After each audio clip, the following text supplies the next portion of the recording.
honored to have you on board here. Thank you for taking the time, man, to be a part of this. And before I ask you some questions, I just want to let our audience know you and I have known each other for a long time. we go back for a number of years. I first met you at a principal's event for your school district some years ago, and we made a great connection there. And then from that time, up to recently, I've been coming back and forth and working with your schools. But it's amazing when I go to different places, when I see people that, man, I say that are above and beyond as it relates to their desire to help certain student populations. And one thing I immediately noticed about you is just the way you were able to engage and connect, primarily with students of color. And so just want you to, interview today and see if you can maybe shed some light on some things that could be helpful to other school districts throughout the country. Because I have quite a few people that look at these YouTube videos. And so I just got a few questions I want to ask you, and we just kind of go back and forth and see if we can go from there. Is that good? That works for me. All right. So you're now in the position of director of alternative school. For years, you were a middle school principal. That's how we met. Right, correct. And during that time, I watched you interact with your students with patience and care, Andre, and I'll never forget that. How are these two qualities relating? How important are these two qualities relating to students' success and connecting with particular students of color? Patience and care, from your perspective. I think it's really about understanding and being very intentional about understanding where these kids have been, yes, where they're coming to us from, and the trauma that some of these kids are exposed to on a daily basis. A lot of times, and it's working hard with people to really be able to understand something that they can't visually see.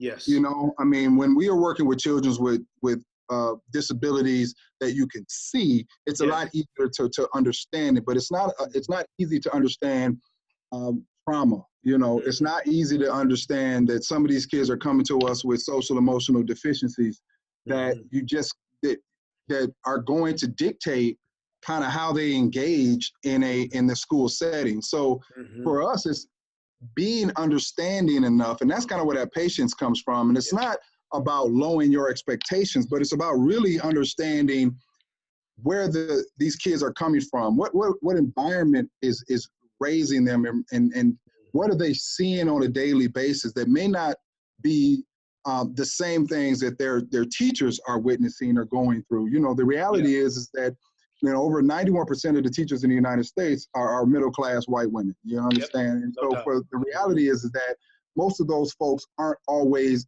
very understanding, not necessarily that they don't want to be compassionate, but it's about having an understanding of what is going on, where these kids are coming from, and then what these kids need from us in order for them to be successful. So I being one of those kids at some point in time, I have an advantage because I used to be one of those kids. Yeah, me too. It is about understanding that coming into the school, yelling at kids, being very, wanting to be very punitive in nature is what they're coming from. Right. So if that's what you're going to provide them, then you're going to have a hard time connecting with them and getting them to connect with you. And we have to meet them where they are. And that's where that patience comes in. You're not going to get these kids, a lot of them, not all of them, but you're not going to get some of our kids to come across the bridge if you're not willing to walk halfway and meet them there. And that's what we're dealing with. And this is what they really need from us. And a lot of times that may not be the academic component that we want to push at them. Sometimes we have to give a little bit of love and care to them before we can get those academics in them.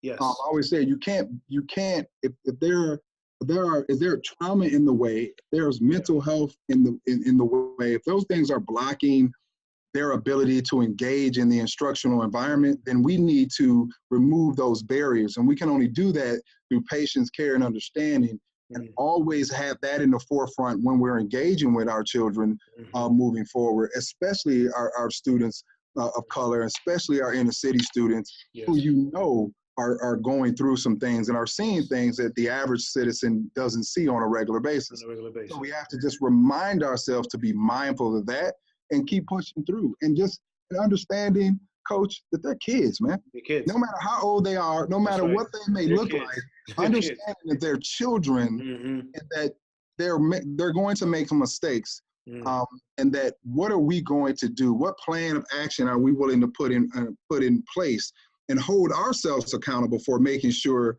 that we're monitoring ourselves and our own self-work in order to support the needs of our children. Let me tell you something, man. I couldn't put it any better. And you know, it's interesting. I'm looking at both of us now. You know, you're successful in your career. I'm successful in mine. But if we were doing this interview when we both were 10. Oh, my goodness. Oh, my goodness. We wasn't doing this when we were 10. Let's just be clear. We wasn't doing this would be a totally different conversation. Exactly. But somebody may have been having the same conversation about us. That's right. That's the point I'm making. Yeah. This is not new. Yes. This has been going on for quite some time. Just the way we dealt and handled it was different. And the way we handled it back when we were in school wasn't always a good idea either. I always say that we lost hundreds of kids through an expulsion process, through punitive measures that just removed those kids from the school setting. And now what we're doing is dealing with it's like that idea, and people don't like to hear this, but it's like the chickens coming home to roost. Where a generation or two generations of kids, and when they made mistakes, we just kicked them out of school. We weren't patient. We weren't understanding. We were like, this behavior is unacceptable. You have to go. But we also had to know that those kids were going to grow into adults. They were going to remain in their community, and that they were going to come back to our school systems through their own children.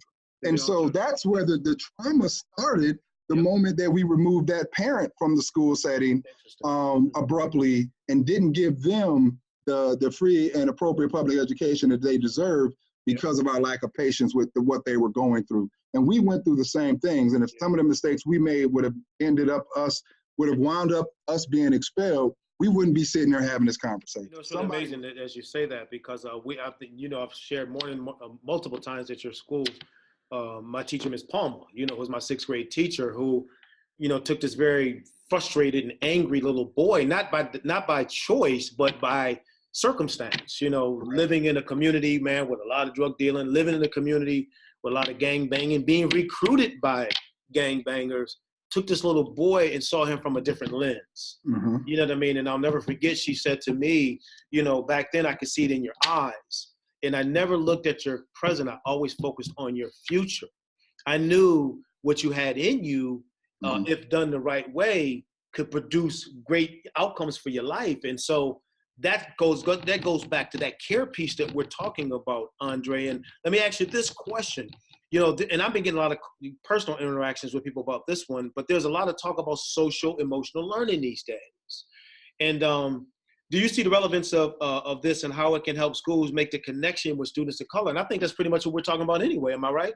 Yeah, 100%. We talk about that. And one of the things that as we work on here at Racine at our ed program is identifying where the gaps are, because we have some significant gaps here. I can't sit here and say that we're perfect, we're doing things great, because we're not. But as I take over this role and I look at some of the places where the holes are, a lot of the holes that we have that need to be filled are around social and emotional learning. Yes. And getting kids who are angry little boys, right, who are angry little girls, who have went through so much trauma in their life, who have been denied access or opportunity to things, now saying, okay, how do we understand that? How do we understand how that could be affecting who they are as little ones, obviously with the prematurity of their brain development, and understanding how this could be affecting them in the long run, and the work that we need to do in that area to support them as they move forward. Because these are tools that they just don't have right now, and they don't have a good understanding. There's a number of research out there about why this could be happening with this generation of kid, and I don't necessarily want to get into that, but I believe that understanding this population of kid, specifically when we talk about children of color, understanding that social emotional context that they come from, and how those two things collide when they walk into a school building that doesn't come from where they come from, and the disconnect of the two. And so how, again, you go back to talking about how do we bridge that gap? How do we eliminate that being an issue for children when they come in? And it's about understanding that those are things that we still have to teach. Because if you can remember, Coach, when we were in school, we were getting taught things like manners. No, Yes. there were things like that were happening. How do you do this? How do you do that? The right way to go about this, the right way to say this, the right way to say that. We don't always do that in schools anymore because Yes. we don't necessarily, we will say that we don't have the time, and a lot of things have taken over that because of district standardized assessments and state and federal standardized assessments that have to happen. So teachers feel like I have so much to do that my job can no longer be the nurturing type of educator. That is what is missing. And I'll be honest, as a principal, the last 10 years at middle school level, I've seen teachers treat middle schoolers like they were 16, 17, 18-year-old high schoolers. You cannot do that, especially in middle school, where it is the most, to me, they're the most vulnerable in that moment of going one way or the other. Yep. What we see is when children typically make that transition into middle school, in the 6th grade or 7th grade, depending on the state that they live in, you tend to see this is where the behaviors escalate and raise is at that middle school level. And if we're not mindful of that, we tend to lose those kids in middle school. So we have to be very cautious of not engaging them from a social emotional perspective. You know, it's interesting, man. I don't know if you know the research, you probably do. The research shows that the highest level of dropouts take place in the 9th grade. Yeah. So it's kind of like right after, if there's trauma in that 6th through 8th, then dropout's going to take place in the 9th. I mean, it's like they're not ready. They're just, they feel like they don't fit in. This is not happening. So that, you're right. Those 3 years you have them in those middle years can set the foundation for the rest, not just, high school, but the rest of their lives. For the rest of their life. Yeah. It's really important. And that is a conversation I used to be a high school teacher. So I used to talk, I tell people all the time, when I taught high school, what I noticed is that kids didn't drop out as freshmen. They dropped out. I mean, they didn't drop out as seniors. They dropped out as freshmen. What people don't understand is that you usually keep coming to school, when you're a freshman, but you're so far behind in credits by the time you get to that junior and senior year that you feel like it's going to be impossible for you to catch up. So you just walk away. And so you technically walk away from school as a junior or senior, but you technically, the beginning of this dropout happened as a freshman. So it is very imperative that when it's in the middle of those two major transitions that we have to be very mindful from a social emotional standpoint. It's what I call the second coming of birth to 3.